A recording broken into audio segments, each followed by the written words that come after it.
Hi, this is Chuck Vosberg, and in this lesson we're going to learn about dealing with some common digital camera issues. The first one we're going to deal with is really twofold. We've got a red eye problem on this picture, and also we've got a very dark background with our properly lit subjects. So let's deal with the red eye first. I'm going to take my zoom tool and zoom in a little bit so we can see the eyes on our subject here. And we have a red eye tool right here in Photoshop. It's in the toolbox, and it's right here, the red eye tool. The way this tool works is really simple. You simply click and drag a box around the eye, and it fixes it. It doesn't get any easier than that. Let's take a look at our other subject here. We've got a little bit of red eye on her, so we'll just fix that right up. How's that for easy? Now, let me zoom back out here just a little bit. We have one other issue to deal with here, and that is that the background is really dark and our subjects are lit correctly. So I'm going to go to the image menu up in the top of the screen, down to adjustments, and we're going to go down to shadows and highlights. And you can see it almost fixes it just by default. It's adjustable here with this slider. You can actually fine-tune how you want this image to look. When you're satisfied with it, you click OK. That's really amazing if you ask me.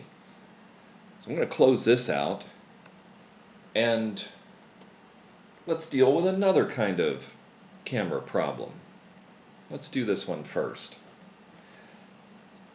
This picture of some architecture was photographed. It's a little bit crooked, and we've got some distortion here because of the wide-angle lens that it was photographed with.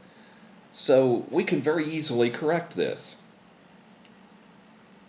It's under the filter menu in Distort, and it's called Lens Correction.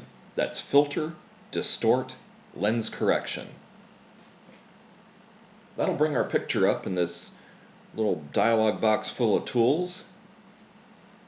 And the first thing I'd like to do here is straighten this picture up. So I'm going to go to the Straighten tool. That's the second one down from the top in its own little toolbox. And the way it works is you pick something that you want to be straight up and down, or straight horizontal too, and you just click and drag along it. And when you let go, it straightens it. Now we still have a little bit of distortion here in this picture that I'd like to correct. So I'm going to go right up here and down to the vertical and horizontal perspective.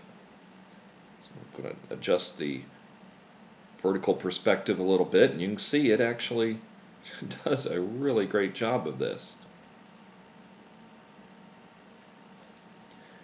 The horizontal perspective does the same thing on the other axis.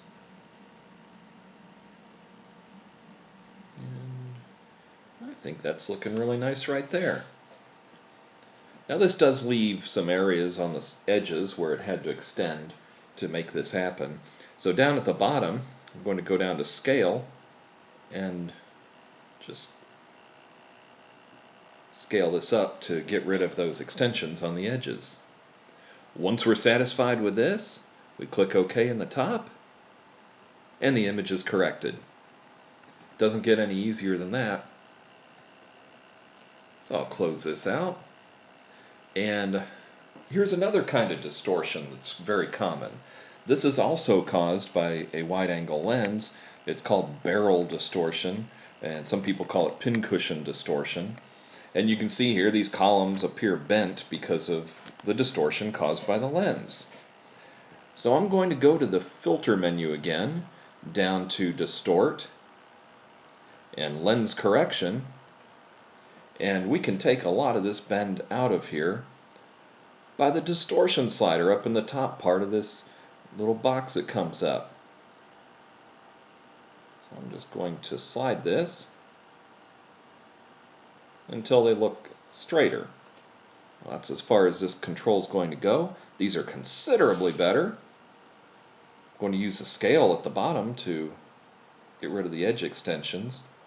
And you can see this is kind of maxed out right now. It won't extend it out as far as I need to, but that's okay. I'm going to click OK.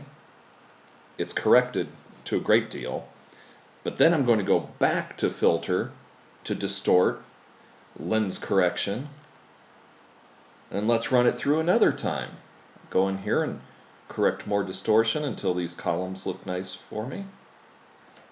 And then down at the bottom, the scale. I'll run that up. And then click OK. Now you can see I've still got a little bit of area on the edges here, but we can easily control that with the cropping tool. So I'm just going to get my cropping tool and we'll just crop away those areas where it had to extend the image to make this work. So I'll get that all set. And then up in the top in the options bar, you can click the little check mark, or you can press enter on your keyboard. Now this looks a lot better. These columns are looking nice and straight now. So another problem solved.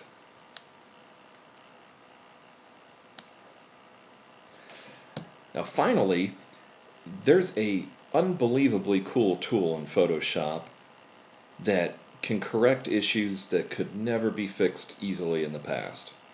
Let me zoom in a little bit and show you what we're going to deal with here.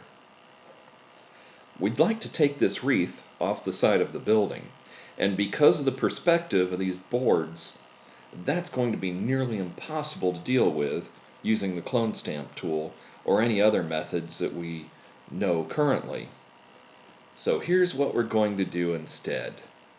We're going to go to the filter menu up on the top of the screen and go down to Vanishing Point.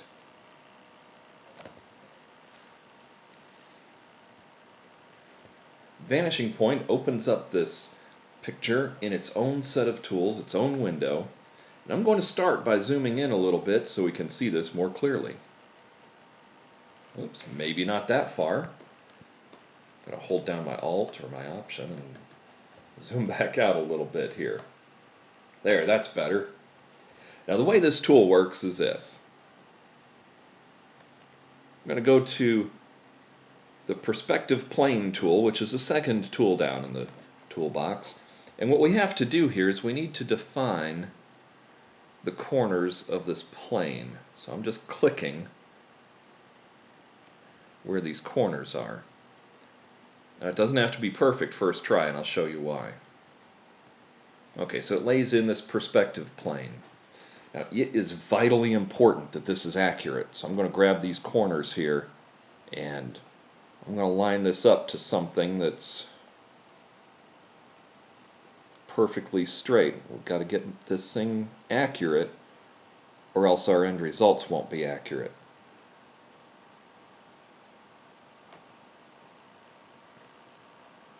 Okay, this is looking really good. Okay, perfect. Now this is important because this is what Photoshop's going to use to figure this whole thing out. Next, I'm going to use its selection tool to make a selection here, and I'll tell you why. Because this wreath is really close to the edge of this window, so this will make it so we don't accidentally do any retouching over the edge of the window. Next, it has its own clone stamp tool, and this works exactly the way you think it would. We're going to hold down the Alt or the Option and click,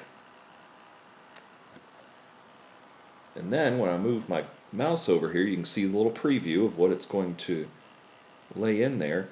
We'll get this lined up exactly, then click and hold down and begin painting this out.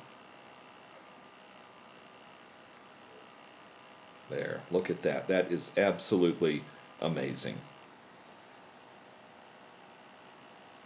Well, now we've got that wreath removed, so we can click OK in the upper right. And look at that.